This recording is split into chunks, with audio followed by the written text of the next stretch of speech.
Zion AG Church presents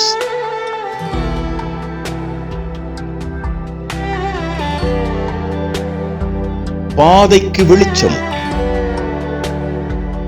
கேடகம் நீர்தானே, பலனும் நீர்தானே. கேடகம் நீர்தானே, பலனும் நீர்தானே. துயரங்கள் என்னை சூழ்ந்திட்ட போதும் வாழ வைப்பவரே. துயரங்கள் என்னை சூழ்ந்திட்ட போதும் வாழ வைப்பவரே. கேடகமே, அடைக்கலமே, நான் நம்பும் கண்மலையே. கேடகமே, அடைக்கலமே, நான் நம்பும் கண்மலையே. நான் நம்பும் கண்மலையே.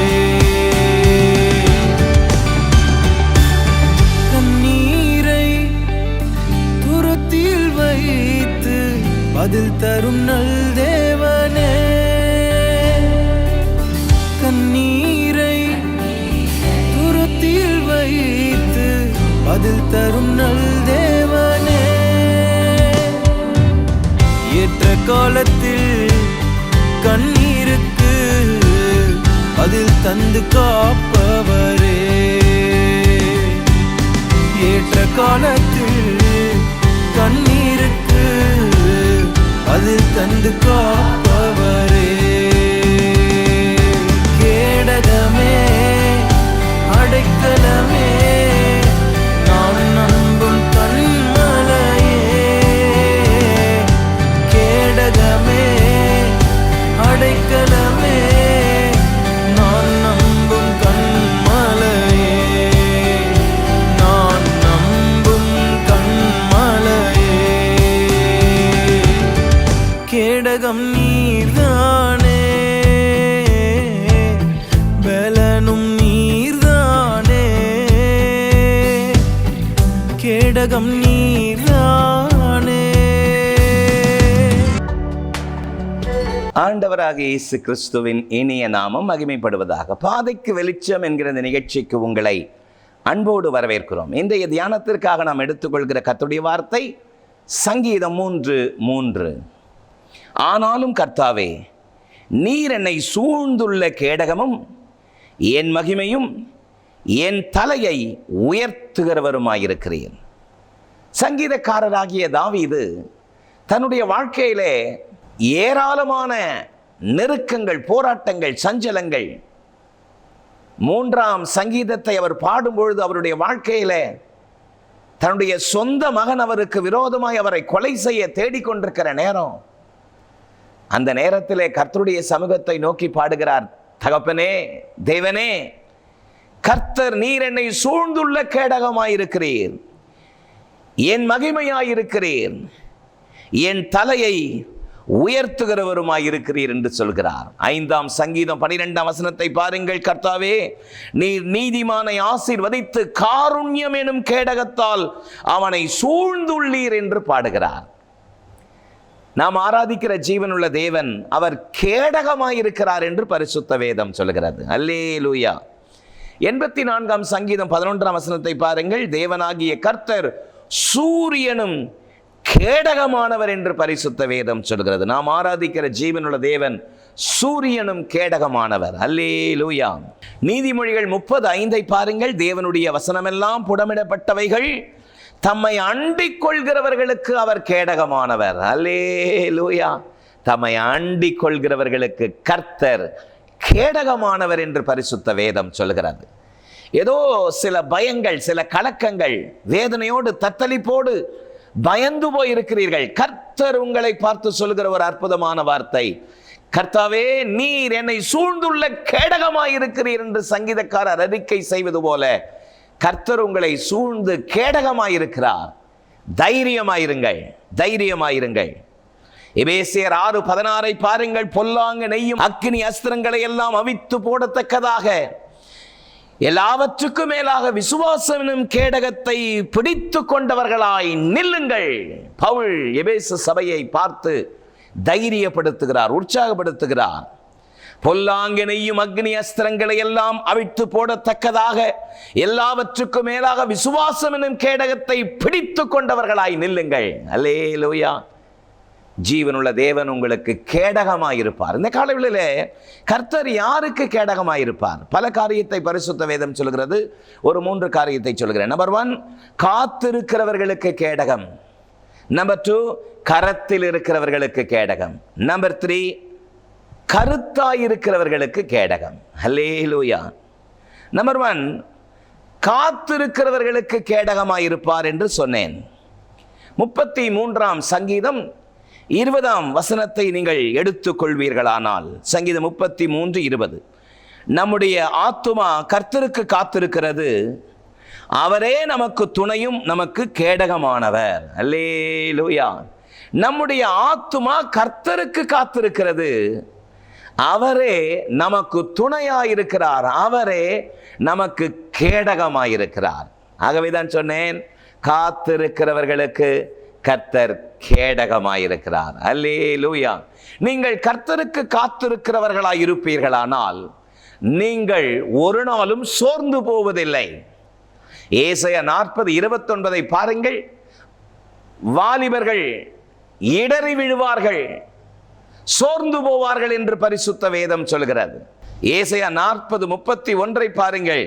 கர்த்தருக்கு காத்திருக்கிறவர்களோ புதுபலன் அடைந்து சட்டைகளை அடித்து உயர எழும்புவார்கள், அவர்கள் ஓடினாலும் இளைப்படையார்கள், நடந்தாலும் சோர்ந்து போகார்கள். காரணம், கர்த்தருக்கு அவர்கள் காத்திருக்கிறபடியினால் கர்த்தரே அவர்களுக்கு கேடகமாயிருக்கிறார். அல்லேலூயா. கர்த்தருக்கு காத்திருக்கிற தம்முடைய பிள்ளைகளுக்கு கர்த்தர் கேடகமாயிருக்கிறார். இந்த சத்தத்தை கேட்டுக்கொண்டிருக்கிற வாலிபனே, வாலிப மகளே, நீ கர்த்தருக்கு காத்திருக்கிறபடியால் கர்த்தர் உனக்கு கேடகமாயிருக்கிறார். நேர்த்தியான இடத்தில் உனக்கு ஒரு பங்கை கர்த்தர் வைத்திருக்கிறார். சங்கீதம் 16:8 கர்த்தரை எப்பொழுதும் எனக்கு முன்பதாக நிறுத்தி வைத்திருக்கிறேன், அவர் என் வலது பாரிசத்தில் இருக்கிறபடியால் நான் அசைக்கப்படுவதில்லை என்று நீ தைரியமாய் சொல்ல முடியுமே.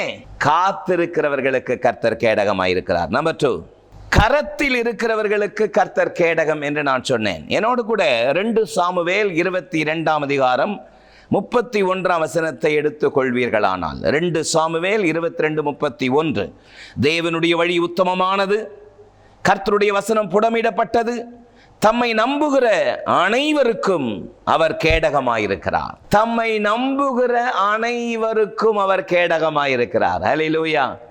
யாரெல்லாம் அவரை நம்புகிறார்களோ அவர்களுக்கு கர்த்தர் கேடகம். ஆகவேதான் சொன்னேன், கரத்தில் இருக்கிறவர்களுக்கு கேடகம் என்று சொன்னேன்.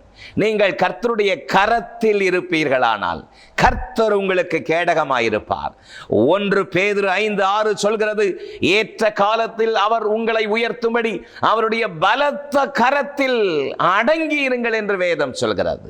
115ஆம் சங்கீதம் 9, 10, 11 ஆகிய வசனங்களை வாசித்து பாருங்கள். இஸ்ரவேலே கர்த்தரை நம்பு, ஆரோன் குடும்பத்தாரே கர்த்தரை நம்புங்கள், கர்த்தருக்கு பயப்படுகிறவர்களே கர்த்தரை நம்புங்கள். யாரெல்லாம் கர்த்தரை நம்புகிறார்களோ அவர்களுக்கு அவர் துணையும் கேடகமாயிருக்கிறார். கர்த்தருடைய கரத்தில் இருக்கிறவர்கள் தான் கர்த்தரை நம்பி இருக்க முடியும். நீங்கள் கர்த்தரை நம்பி இருக்கிறீர்கள். உங்களுக்கு விரோதமாய் எழும்புகிற பல குற்றச்சாட்டுகள் மத்தியில் நீங்கள் அமைதியாக இருக்க காரணம், நான் கர்த்தரை நம்பி இருக்கிறேன், என்னை ஒரு நாள் அவர் வெட்கமடையாதபடி செய்வார் என்று காத்திருக்கிறீர்கள். கர்த்தர் உங்களுக்கு கேடகமாயிருப்பார். இந்த காலவெளியில இந்த செய்தியை கேட்டுக்கொண்டிருக்கிற அன்பு சகோதரா, வேலை ஸ்தலத்திலே உங்களுக்கு உங்கள் மேலே எழும்பி இருக்கிற இந்த குற்றச்சாட்டு பொய்யானது என்பதை கர்த்தர் நிரூபிப்பார். கர்த்தர் உங்கள் தலையை உயர்த்துவார், மேன்மைப்படுத்துவார். சங்கீதம் 5:12 பாருங்கள்.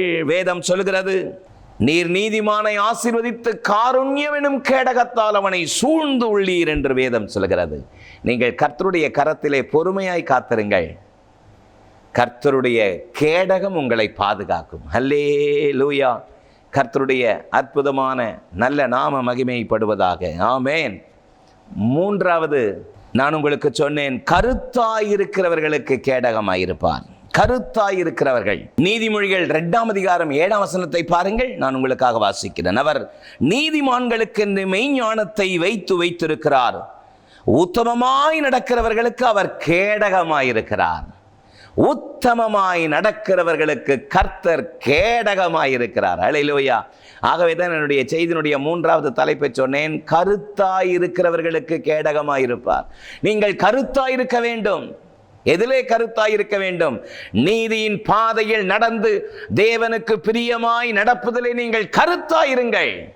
கர்த்தர் உங்களுக்கு கேடகமாயிருப்பார். அல்லேலூயா.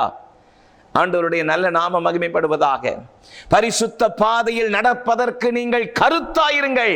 கர்த்தர் உங்களை ஆசீர்வதித்து மேன்மைப்படுத்துவார். ஆதியாகமம் 17ஆம் அதிகாரம் 1 வசனத்தை பாருங்கள். ஆபிரகாம் 99 வயதான பொழுது கர்த்தர் ஆபிரகாமுக்கு தரிசனமாகி, நீ எனக்கு முன்பதாக நடந்து கொண்டு உத்தமனாயிரு என்று சொன்னார். நான் சர்வ வல்லமையுள்ள தேவன், நான் சர்வ வல்லமை உள்ளவர், நீ எனக்கு முன்பதாக உத்தமனாயிருன்னு சொன்னார். நீங்கள் கருத்தாய் உங்களுடைய ஆவிக்குரிய வாழ்க்கையில நீங்கள் கருத்தாய் கர்த்தருக்கு முன்பதாக நடந்து பாருங்கள். கர்த்தர் உங்களுக்கு கேடகமாயிருப்பார். ஆதியாகமம் 15:1 பாருங்கள். இந்த காரியங்கள் நடந்த பின்பு கர்த்தருடைய வார்த்தை ஆபிரகாமுக்கு தரிசனத்தில் உண்டாகி, ஆபிரகாமே நீ பயப்படாதே, நான் உனக்கு கேடகமும் மகா பெரிய பலனுமாயிருக்கிறேன். I will be shield for you and I will be the great reward for you என்ற ஆண்டவர் ஆபிராமை பலப்படுத்தினார், தேற்றினார். நான் உனக்கு கேடகமாயிருக்கிறேன் என்று சொன்னார். கர்த்தர் உங்களுக்கு கேடகமாயிருப்பார். கருத்தாயிருந்தால், உத்தமமாய் நடக்கிறவர்களுக்கு கர்த்தர் கேடகமாயிருக்கிறார். வேதம் சொல்கிறது, உத்தமனுக்கு கர்த்தர் துணை. கர்த்தருடைய அற்புதமான கிருபை உன்னோடு கூட இருக்கும். வாலிப மகனே, வாலிப மகளே, உன்னோடு இருக்கும். உலகம் முழுவதும் அசுத்தத்தாலும் துர் இச்சைகளினாலும் நிறைந்திருக்கிற நேரத்தில் உன்னை நீ ஜாக்கிரதையாய் காத்துக்கொள். யோசேப்பை போல உன்னை கருத்தாய் காத்து கொள்வாயானால் கர்த்தர் உன்னை மேன்மைப்படுத்தி உயர்த்துவார். கர்த்தர் உனக்கு கேடகமாயிருப்பார். ஹல்லேலூயா. ஆனாலும் கர்த்தாவே, நீர் என்னை சூழ்ந்துள்ள கேடகமும் என் மகிமையும் என் தலையை உயர்த்துகிறவருமாயிருக்கிறீர் என்று சங்கீதக்காரர் தன்னுடைய வாழ்க்கையிலே தேவனுடைய கரத்திலே தன்னை அர்ப்பணித்தது போல, காத்திருக்கிறவர்களுக்கு கேடகமாய், கரத்தில் இருக்கிறவர்களுக்கு கேடகமாய், கருத்தாய் இருக்கிறவர்களுக்கு கேடகமாய் இருக்கிறவர் உங்களுக்கு கேடகமாய் இருப்பாராக. உங்களுக்காக ஜெபிக்கட்டுமா? அற்புதமான எங்கள் ஜீவனுள்ள தேவனே, ஆசீர்வாதமான இந்த வேலைக்காக நன்றி. பாதைக்கு வெளிச்சம் என்கிற இந்த நிகழ்ச்சியிலே தங்களை அர்ப்பணிக்கிற நம்முடைய பிள்ளைகள் மேலே உம்முடைய அற்புதமான தேவ கிருபை கரம் கூட இருக்கட்டும். கர்த்தாவே, உம்முடைய பிள்ளைகளுக்கு நீர் கேடகமாய் இருந்து உம்முடைய நாமத்தை நீர் மகிமைப்படுத்த போற தயவுக்காக நன்றி. இயேசுவின் மூலம் ஜெபம் கேளும் எங்கள் ஜீவனுள்ள நல்ல பிதாவே, ஆமென். பாதைக்கு வெளிச்சம் என்கிற நிகழ்ச்சி உங்களுக்கு ஆசீர்வாதமாய் இருந்திருக்கும் என்பதில் எந்த சந்தேகமில்லை. கர்த்தர் உங்களை ஆசீர்வதிப்பாராக. God bless you. Zion AG திருச்சபையின் ஆராதனை நேரங்கள். முதல் ஆராதனை ஞாயிறு காலை 6:30 மணிக்கு, இரண்டாவது ஆராதனை ஞாயிறு காலை 9 மணிக்கு, மூன்றாம் ஆராதனை மற்றும் வாலிபருக்கான ஆராதனை காலை 11:15 மணிக்கு, மாலை ஆராதனை 6:30 மணிக்கும், சிறுவர் ஆராதனை ஞாயிறு காலை 7:30 மணிக்கும் மற்றும் 10:30 மணிக்கும் நடைபெறுகிறது. இவ் ஆராதனைகளில் பங்கு பெற்று இறையாசியை பெற்று மகிழுங்கள். நீங்கள் தொடர்பு கொள்ள வேண்டிய எங்கள் முகவரி: ரெவரன் பி. சுதாகரன் சாமுவேல், தலைமை போதகர், சியோன் ஏஜி திருச்சபை, எண் 8, புத்தர் தெரு, காமராஜபுரம், செம்பாக்கம், சென்னை 73. தொடர்புக்கு 9382111727 மற்றும் 9381111727.